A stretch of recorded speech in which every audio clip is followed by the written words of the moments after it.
Imagine a scenario. It's terrifying, but stay with me. You are on a train crossing a bridge over a river. Suddenly, the train goes off the track and crashes into the river and starts sinking immediately.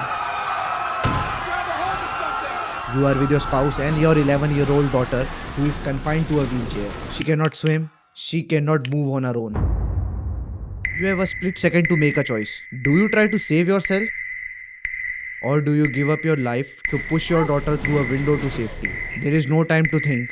There is no time to calculate. What do you do?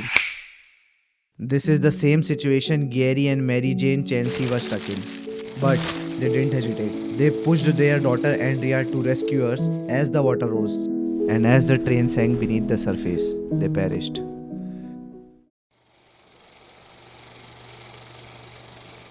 This is a moment of mythic courage, but scientifically, it's a mystery. From a strictly logical perspective, self-preservation should be our strongest instinct. Then why did they choose Andrea over themselves? Why did love override logic? To answer that, we have to look at how our brains evolved. And it turns out, we were wired to feel long before we were wired to think.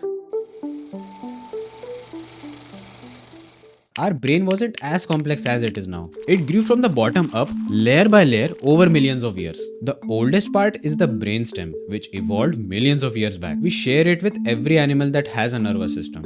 The brainstem is simple. It neither writes poetry, nor does it solve math problems. It has one job: survival. It keeps you breathing and keeps your heart beating. Then something interesting happened. From the brainstem, the emotional centers emerged. Now you might think this is weird, but the sense of smell formed the basis of our emotional life. Early creatures depended on smell to decide, is this food or poison, friend or enemy, mate or threat.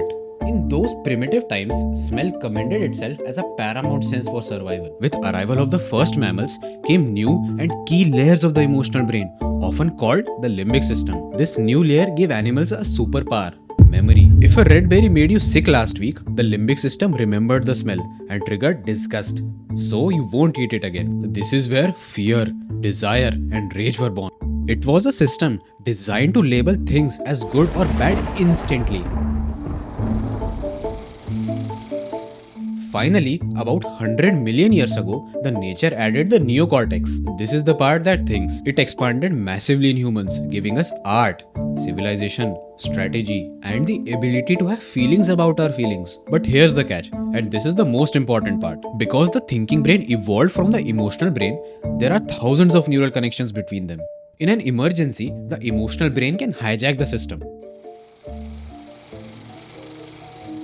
Back on the train, Gary and Mary Jane didn't have time to use their neocortex. They didn't weigh the cost and benefits. Their ancient emotional brain, wired for attachment and love, took over instantly.